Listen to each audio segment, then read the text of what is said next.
अच्छा भैया, हम लोग गायक जयप्रकाश यादव आपके बीच में भारत देश के भविष्य, पिछड़ों, वंचितों, शोषितों, मजलूमों की आवाज उत्तर प्रदेश के पूर्व मुख्यमंत्री आदरणीय अखिलेश यादव जी, जो पीडीए के जननायक हैं और पीडीए की आवाज बनकर आज तानाशाही जुल्मी सरकार से लोगों के हक और अधिकार की लड़ाई लड़ने का काम कर रहे हैं। ऐसे में हम सबका भी फर्ज है, ये समाजवादी पलटन जब जब सरकार तानाशाह होती है तो चट्टान की तरह से जनता की आवाज बनकर खड़ा होने का काम करती है। हमारे नेता ने आह्वान किया है आप सबके भलाई के लिए, क्या एकता बना के चला पीडीए के भाई,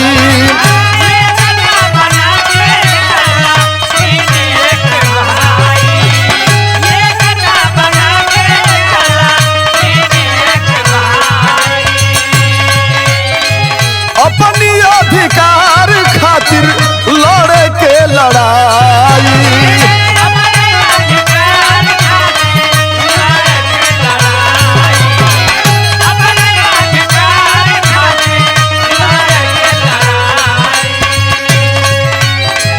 एकता बना के चला पीडीए के भाई, अपनी अधिकार खातिर लड़े के लड़ाई, सपना बाबा साहेब को पुरैबे नु करी, सपना बाबा साहेब को पुरैबे नु करी, डटले अखिलेश भैया रनवा में ससनवा तोहरो अइबे नु करी, डटले अखिलेश भैया रनवा में।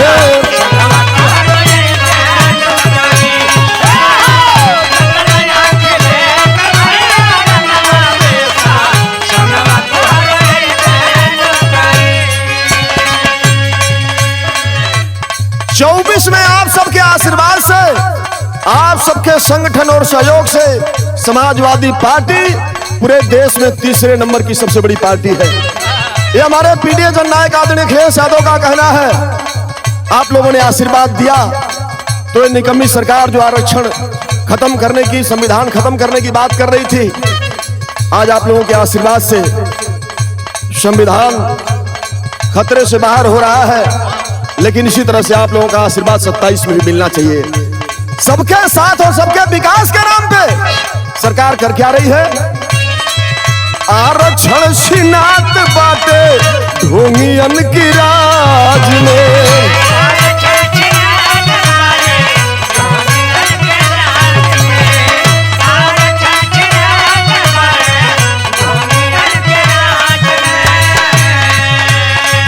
काहे तू भुलाइल बाड़ा, काहे तू भुलाइल बाड़ा पाव भर अनाज में,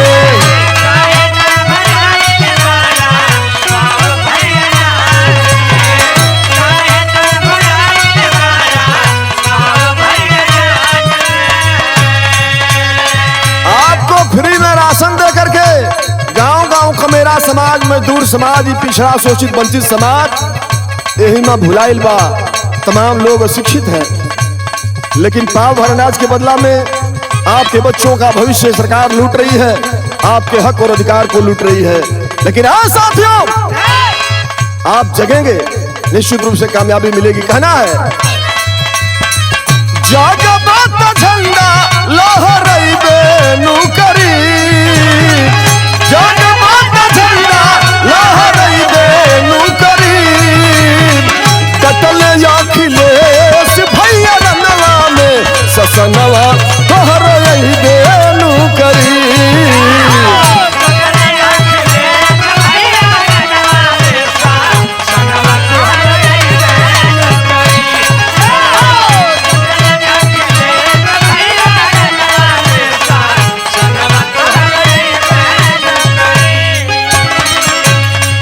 याद करिए, आप बाबा साहब अम्बेडकर के वंशज हैं, आप डॉक्टर लोहिया के वंशज हैं, श्रद्धेय धरती पुत्र नेताजी की आप वंशज हैं। हमारे महापुरुषों का हमेशा लड़ने का इतिहास रहा है, संघर्षों का इतिहास रहा है। हमारी तकदीर को लिखने वाले हमारे महापुरुष थे। उस कारवां को आदरणीय अखिलेश यादव जी लेके चल रहे हैं। इसलिए कहना है, शक्ति पहचानो यापन, शक्ति पहचानो यापन, वीरवा बघेला। क्या बात है हीरा भैया।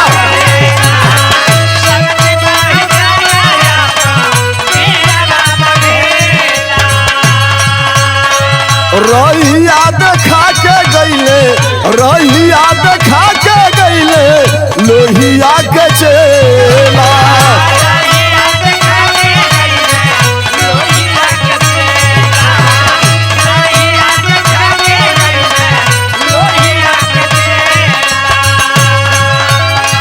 एक दिन काला दिनवा हईवा रही बेनु करी, एक दिन काला दिनवा हईवा रही बेनु करी।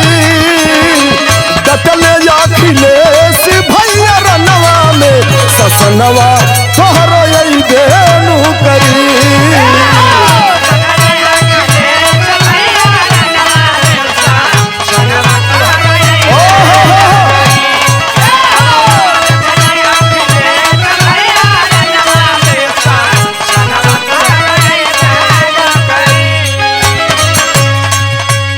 एक किसान परिवार से, साधारण परिवार में पैदा होकर के और नेताजी ने देश की सबसे ऊंची पंचायत में पहुंचकर गरीबों की, किसानों की, नौजवानों की, जो इस देश का ऋण होता है, जवानों और किसानों की बहादुरी के लिए काम किया।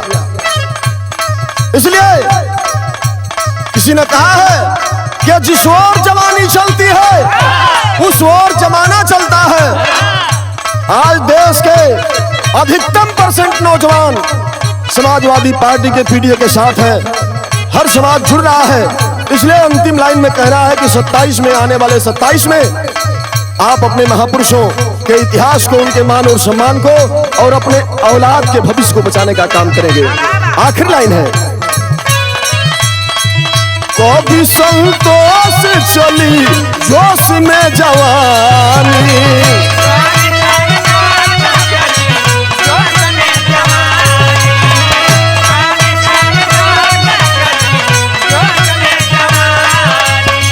रानवा में चमकी पानी, धार वाला पानी।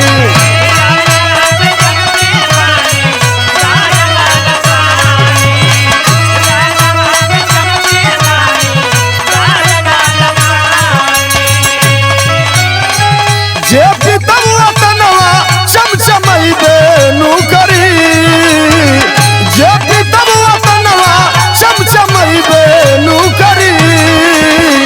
डटले अखिलेश भैया रनवा में, ससनवा तोहरो यही बेनु करी। डटले अखिलेश भैया रनवा में,